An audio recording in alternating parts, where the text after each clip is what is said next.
Welcome to Agyeimeister's channel. Today we're in Ghana and we're in the eastern part of Ghana. Ghana is divided into 16 regions and the eastern region is one of them, and we're in the capital called Koforidua. I'm here with Daniel, a trolley pusher. In Ghana they call trolleys trucks. So this is an example of a trolley, or what they call in Ghana trucks.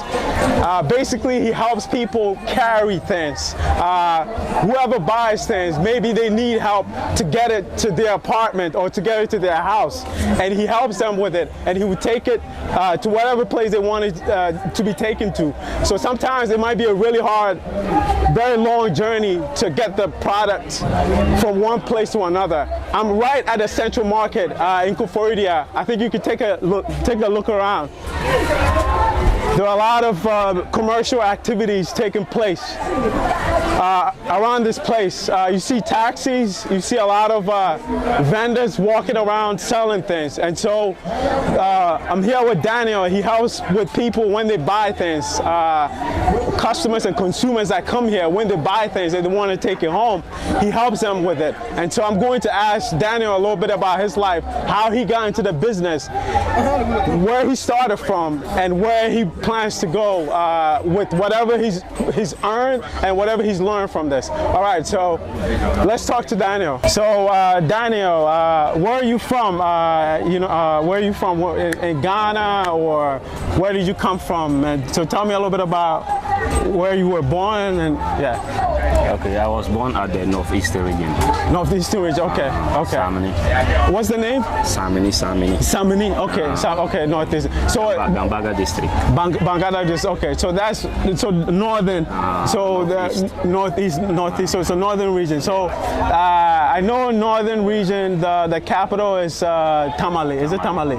Okay, so you come from that. Okay, okay. Daniel is one of many people that come from northern Ghana to the southern part, whether it's Accra or the eastern region, because there are a lot more economic activities for them, or a lot more economic opportunities, and so he's come here for better economic opportunities, and I'll let him talk more about why he decided to come to Koforidua. So what made you say northern region, very far to eastern region, or to Koforidua?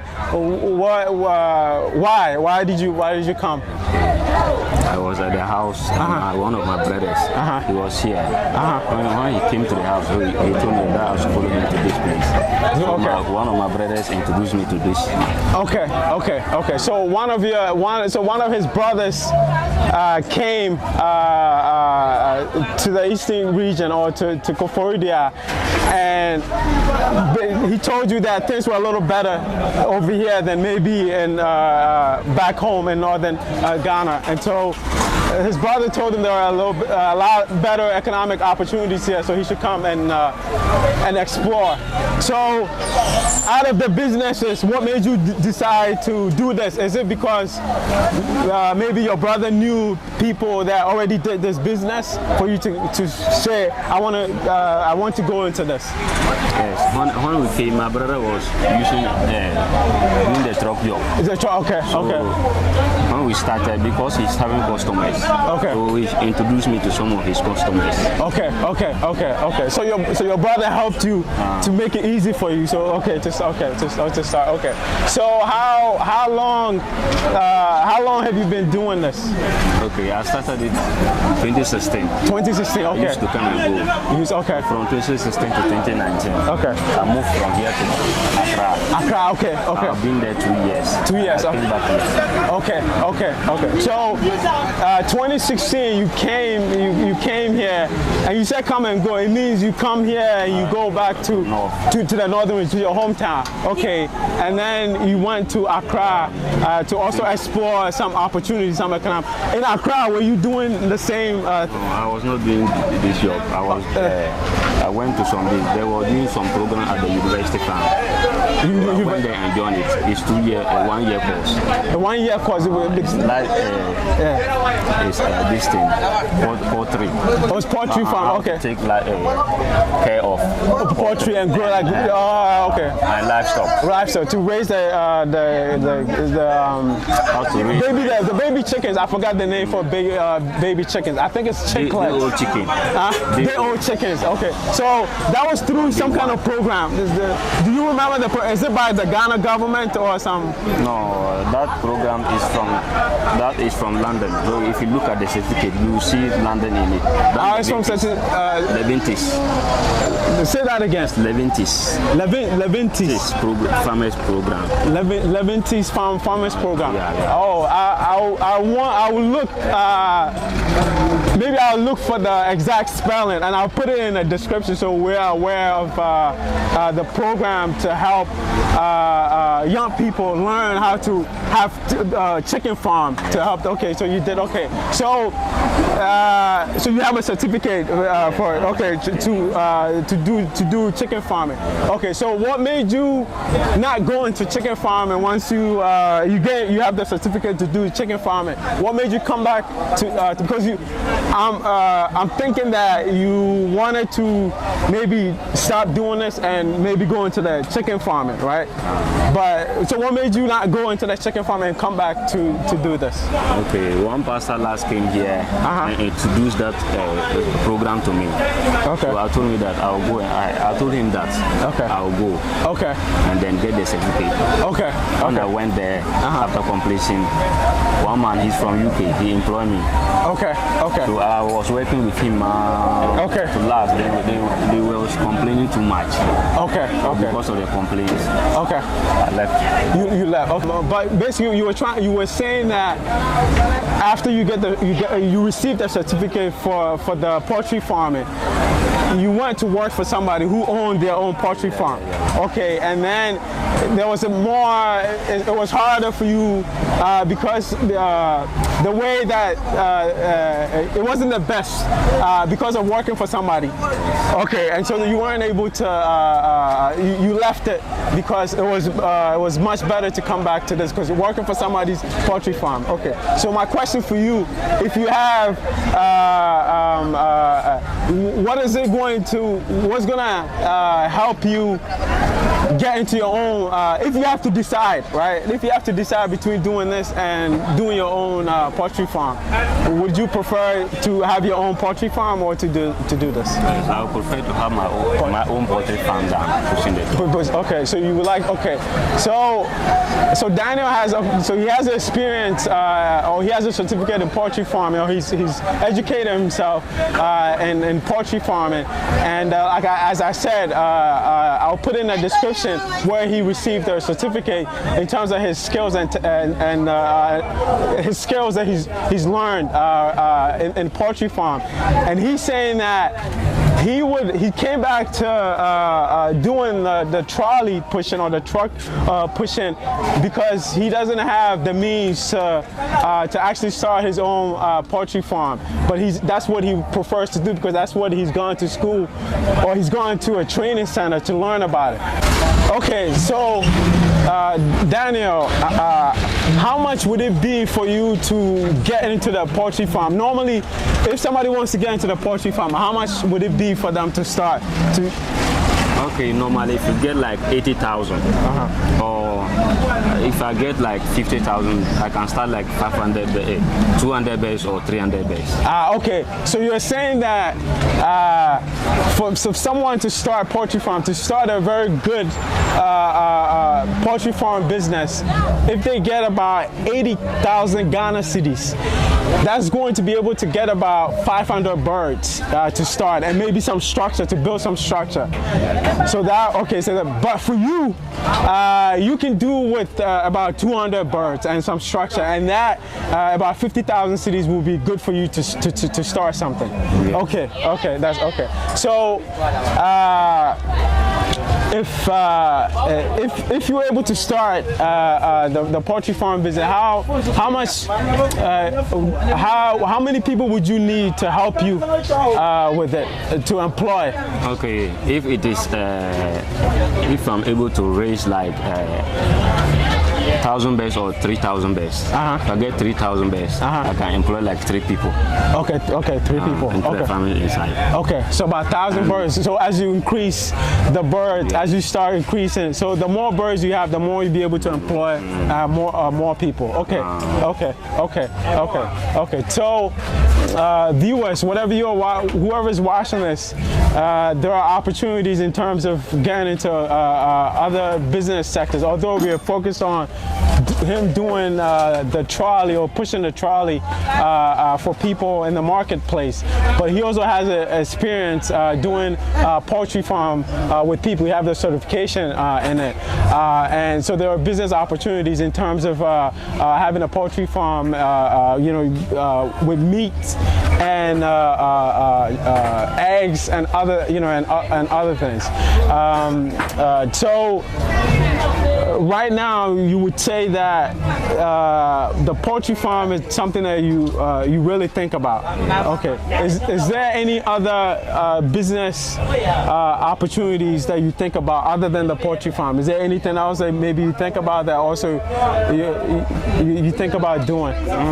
So for now, because I don't have the money to start, I'm looking at getting into like driving. Driving, okay. I'm able to get driving licenses, or if I'm able to learn how to drive. Okay. You could. Okay. So would that be? So he's saying that his biggest goal, or his biggest aim, is the poultry farm business. That one, if he had the capital, he would definitely be going into it. But for now, how he's doing, he doesn't have the money to even think about the poultry farm. So he's not even looking at that.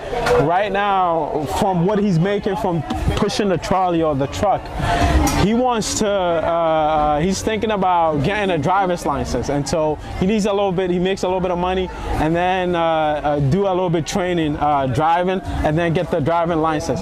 And when you get the driver's license, is it that you want to drive other people's car, or what do you want to do? You want to drive a taxi? You want to drive other? For now, if I'm able to get it, I can get somebody that like taxi or through.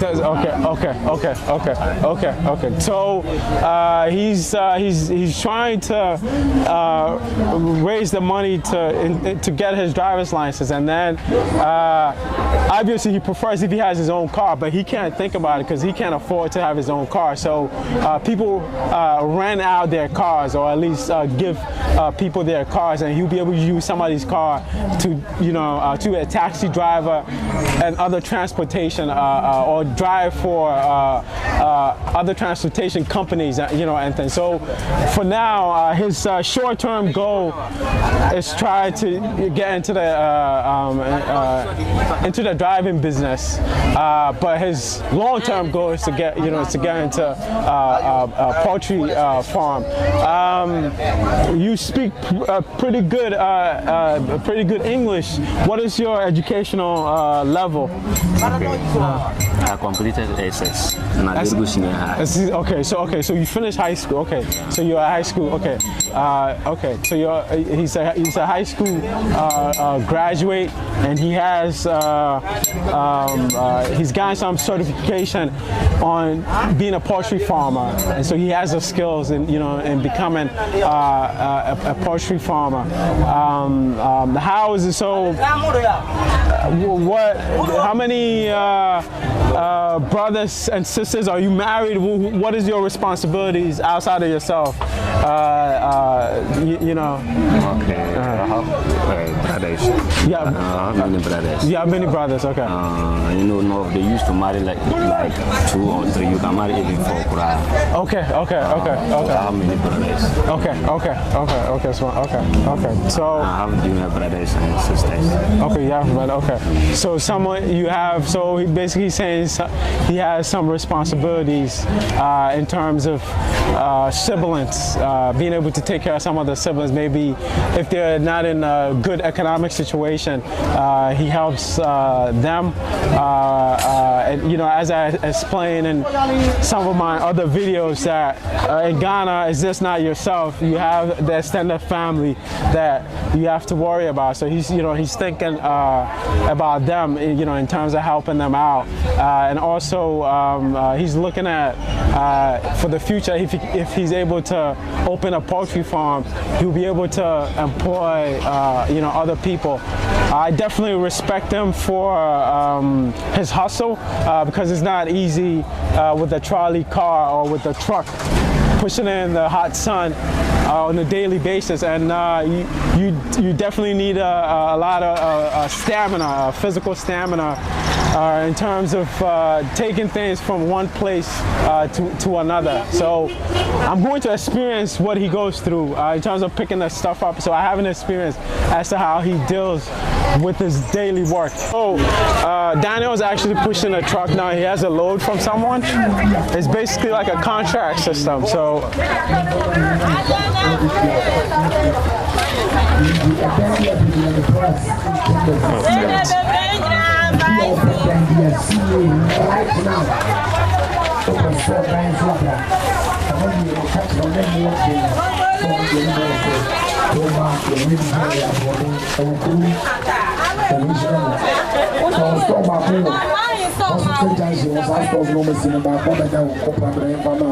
so Daniel just came. He's on his way. He already had stuff, and he stopped in another location to pick up more stuff. So sometimes it's just not one way throughout to take some food stuff or different products.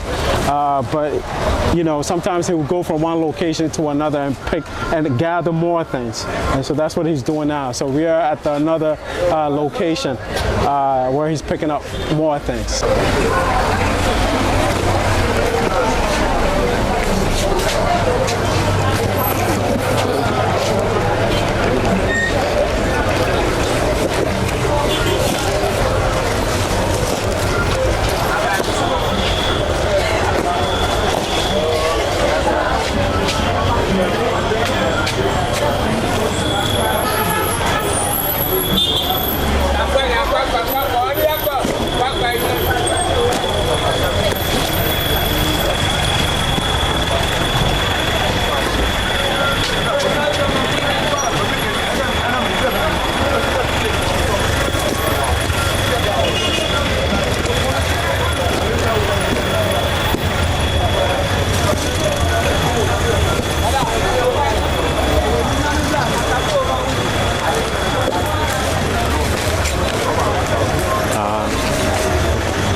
Okay, so like this? No, like this? Oh, this one's like that. Okay.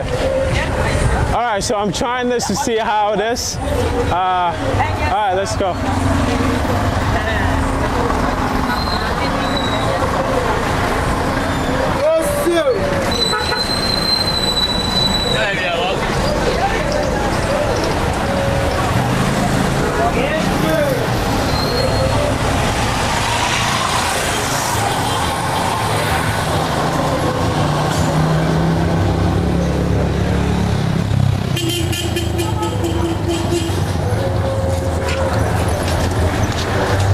Keep going. Oh, it's here.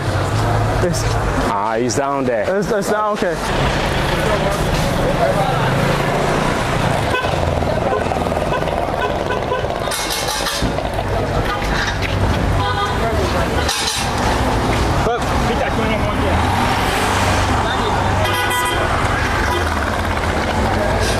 Yeah.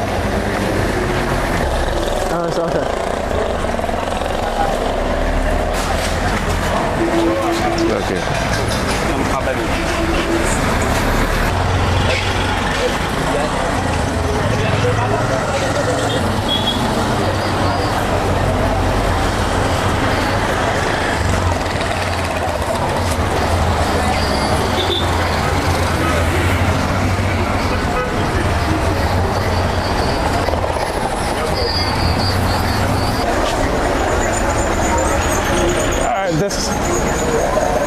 This load is a little bit heavier than my earlier load. This is definitely heavy.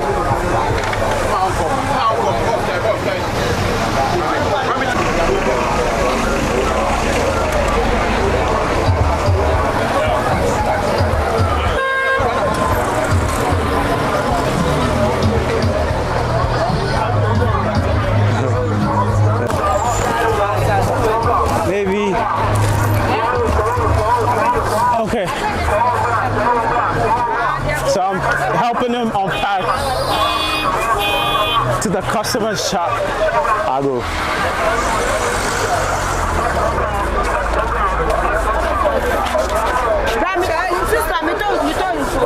Good afternoon.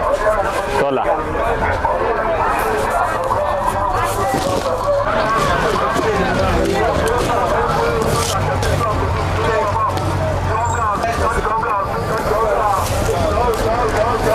And I mean, oh, just a bit trying to be out now.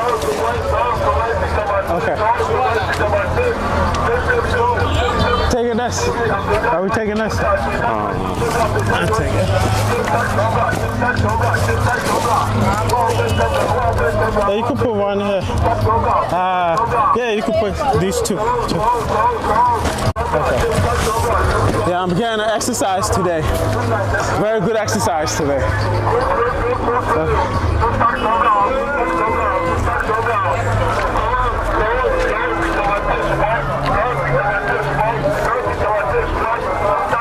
Pick two Any of them. Okay.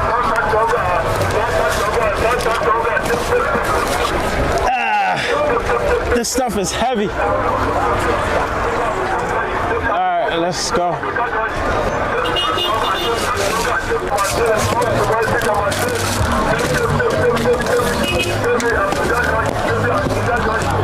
Should I take this? Yeah. Okay, then that's it. All right, so we're done with our load or offloading. We're done with our offloading.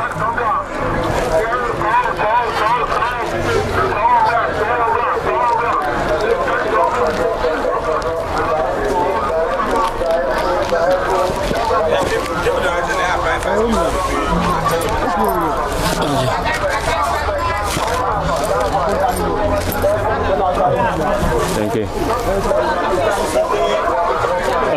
Okay, so I've experienced what Daniel goes through. It's not an easy job. You have to, I mean, it's very heavy, you know, with the load, depending on how much load, and sometimes he has to carry a lot of stuff for a really long distance. I think I want to show a little bit of how the trolley looks like. This is pretty typical of how what the trolley, most people use this trolley. Most people like Daniel, that you know, in terms of the trolley pushers, this is what they use. It's locally made. Is, you know, some wood, some nails, and this thing, you know, this wheel thing on it. This is your typical thing. And he has this rope. He has a rope to help it bind the things that he carries with it. And so I'll be curious to know where you are, whatever country you might be, what kind of trolleys they have in comparison to this. Whether this is pretty distinctive from what you're used to. You know, so Daniel, I want to ask, how do you feel after you're done with the work every day? Because it's very, you need a lot of strength. You need to be very strong for this. So how do you feel at the end of the day when you finish work, and how do you feel? Okay. And at the end of the day, all your body will be paining. Okay. If you sleep and wake up in the morning, you will not want to wake up because you'll be tired. All your body will be weak. Okay. So it's pretty taxing on your body. So what do you do to help for the pain in your body? Like, is there something that you do? No. No, okay. I'll just bath and then Yes, lie down and sleep. And sleep, okay. Wake up. Okay. Do you, how long, when do you start, when do you wake up to do this? When do you start working? Okay, I'll wake up around 6:30. 6:30 in the morning. Okay. Come to the work. Okay. Maybe the work, it depends. Okay. Sometimes you will begin the work from morning up to evening. You will not get time to rest. Okay. Sometimes you come out, you will not get work. Sometimes you come out and you will not get work, so you'll be okay. standing around for some time. So it's not okay. So if you start, like, let's say, I'm guessing by 8 a.m. you start working. You get up at 6 by you said 6:30, and so by 8 a.m. you start. The people will come to market by 8 a.m. By 8 okay. So once you get up, you get ready, and you go to the marketplace where people buy things. And if they need a load to take to a different location for them, then you do it for them. So it's 8 o'clock. What time do you normally close? By 6:30. By 6. Okay. So from 8 a.m. to about 6:30 p.m. You're done. Okay. And how many days during the 7 days that you do the work? From Monday to Saturday. Monday to Saturday. Okay, Saturday. And so you take Sunday off. Sunday and rest. Sunday you go rest. to church. Okay, go to church. Okay. So Sunday. Okay, so 6 days. He does this 6 days from 8 a.m. to 6:30 p.m. 6 days a week, Monday through Saturday, and he takes Sunday off to rest and to do other things like attending church and doing other stuff. Okay. So sometimes you don't get work, and so you come in around about 8 a.m. And so what? Give me, like, during the whole week. Do you say maybe 1 day, 2 days, maybe within the week you might not get any work? That means you don't get no money for the day. Sometimes if you come there, you will get work, but it will not be like that. Okay. If you come, sometimes the whole of the week, if you work, you will take and feed yourself. Okay. Sometimes you will get. Okay. Like the day before yesterday, for instance, I get something, but yesterday I get only 15 cedis yesterday. Okay. So it seems okay. So it's possible that some days he might not get any work, so he doesn't earn any money, and so he's saying that some days he might get just a little bit to maybe eat for the day, and that's it. Not anything to maybe save a little bit of money to do other things. But so normally, what would you say would be? So maybe a day is good. It's a good day if you have like 15 cedis to maybe eat something. But some days you just don't get anything. The way it is, some days, if you come, they work there, you can work and get even 80 cedis. You will get 80 cedis. Okay. Some people 100 cedis you can get. Okay. But sometimes if it is a market day, it's good. But some days you will not get. Okay. You get your chop, only your chop money. Okay. You cannot save. Okay. So he's saying that. All right. So it's possible that he can range from, let's say, 10 to 15, 10. Let's say 10 cities to close to 100 cities a day, but it's not. It's going to fluctuate. And he was saying market day. Market day, basically, there are days that a lot of traders come to town to sell. And I don't know what the market day for this city, Koforidua, is, but maybe it could be on maybe 2 days out of a week. Let's say it could be a Monday or it could be a Friday, or some. So those days they have traders coming from neighboring towns and cities. So there's a lot of business during those days. Those days you're more likely to earn a little bit more than what you can eat for the day. Maybe you could get a little bit of money, a little bit more money to save. And so that's what he's saying, that it fluctuates. The market day, he's probably good to at least get something to eat and to maybe get something to save a little bit of money. The non-market days, those are much harder days for him. But there are some days that he might just stand there for the whole day that he might not get anything, because there are many people like him doing it, and so they're located in in a specific spots. And if somebody sees them, then they will call the specific trolley pusher to help. And so it depends, it fluctuates. But for now, this is something that he's doing, and he's able to earn a little bit of a living from it, and then to move on to the next thing. And his next thing is to be able to get his driver's license, and then to learn how to drive, and then get a car to become a driver, or get a loan car from someone to be a driver. Even though the preference for him is to get his own car to use as a taxi driver or for any particular mode of transportation job. He has progressive goals as to how he's moving. For now, he's saving a little bit for his license and to get a car, or for somebody to loan a car and to be a driver, and then move on to the next, maybe into poultry farming. All right, so this is it for in the day of a trolley pusher in Koforidua, Ghana. I'm gonna leave his information in the description. All right, so we're out. Until next time.